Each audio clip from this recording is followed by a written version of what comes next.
And I told him my main thing is cash flow. I want Mm. cash flow. He didn't really care about cash flow too much because he had a ton of properties on his back end. So we came to a deal where we would bring 50% to the table. We would each bring 50% to the table. So I could buy 2 times the amount of properties, but I would get to take 100% of that cash flow. So I was Mm. buying, for every one property I would have been able to buy, I could buy 2 now, but I was also getting the full cash flow. So I was basically getting double cash flow from the money that I was putting down. And then he was taking tax benefits, but we were only in this partnership for we bought like I don't know 13 units together, sold off 7 or 8 of them, and then I bought him out of the other half of his ownership in these properties. And we had a really good agreement that worked for both of us, and we both came out happy. So you scaled to 13 with them. You scaled back to maybe 4 or 5 and took whatever your cash outlay would have been from those properties and bought out the other half of the equity. So you kept it all. Now you got the tax benefits, the cash flow. You got everything in these properties that you kept from that relationship, from that partnership. I got everything. I got everything from them. So that is 10 units that I own 100% fully myself. We ended up selling, like, it was also timing, right? Because we were buying some units in like Scranton, PA, another area, and I wasn't out there. They were good deals, so we were just buying them. We held them for a little bit. We had some problems with management, so we sold them and made like 20, 30 grand. So that was like a nice pop to get in my bank account. And along that way, there were also some other little deals. So in those 10 apartments, I actually found 2 single families that I bought solely for myself. And the only reason I bought them fully myself was because it just made stupid sense for me to buy them, because I was buying them 65,000 and 53,000 were the 2 prices that I was buying them at. And both of those properties were exactly the same. And they valued at purchase at $140,000. So what I did with those is I immediately, the day of closing, I started a refinance. A lot of guys say, you got to wait 6 months.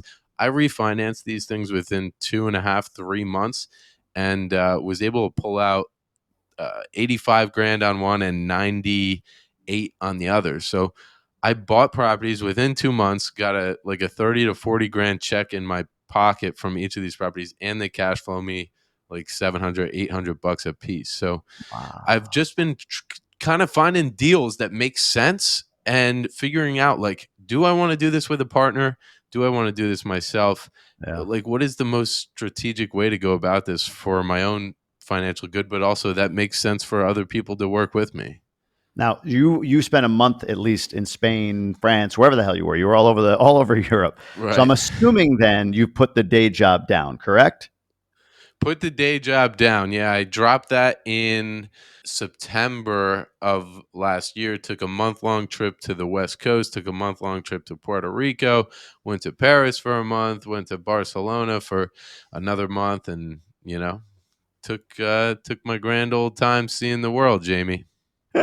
So then what though? Because at the end of all of this, like you've lived 2 lifetimes worth of experience as an investor. You quit your W-2. Like you're doing things that people like me spent 20 years building, right? You're doing it in 4.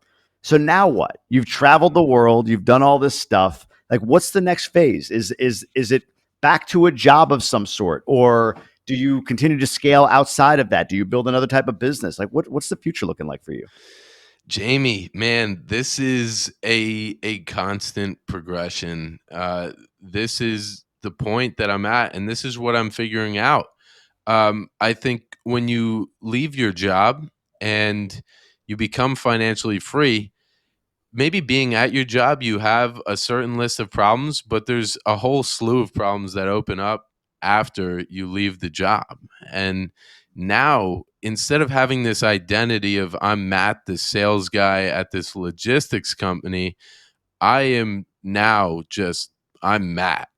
And that's a lot of figuring out who Matt is. When I have been identified throughout my entire life as, like, I'm a kid in school, I'm an Yeah. athlete, I am, I'm a real estate investor. I'm in college. I'm doing this. So now, like, what does that look like? And it's a constant progression. So I am right now working on getting more commercial deals and figuring things out. But it's honestly pretty intimidating to see this entire future that I could have in front of me, and the opportunity to do whatever I want really with that life. And then where do I take it from here? And I think it is, like I said, it's a constant progression of figuring that out and taking it day by day, step by step. Well, one of the things you've done, and I mean, look, I have people reaching out to me about it. Like you've done a good job of getting traction with this. It seems quickly is Financial Freedom Fast, meaning you've got this podcast, you've got this brand that you're building.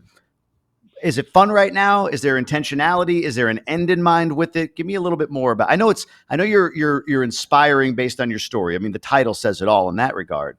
But Right. where does that play in? What do you see? What's the vision or the future for that, do you think? That's another thing. I am a very day by day guy. And I'm not the best at diligently planning things out. But what I do know about that podcast is that it's bringing me a lot of happiness, because I am getting people reaching out to me who are taking action on the things that I'm saying and the things that I'm doing. And they're telling me how it's having an effect on how they're getting into their first property, or how they are improving their lifestyle, or even like just how their cold calls are improving, the way that they're looking at their life. And to just see people take action on something that I am putting out there, that is an experience of mine that in the past I have lowered to a level of, like, I mean, I'm 25 years old. What could I, like, other people say this stuff all the time. Like, why does it matter what I have to say? But, you get out there, you say it, and people start taking it seriously, and people start following what you're saying. And, I see myself continuing to do this podcast and inspiring people. Where I take it from there, I don't know. Follow. I do like where Brian Lubin has taken his podcast and his Action Academy and built that up. I don't think I want to take that exactly the same type of route, but I see myself building something with it, and I plan to just build the hell out of this thing however I can. At your age, it takes a level of confidence that's rare, in my opinion, to step into your own desires and power and everything. I gotta believe you said a moment ago.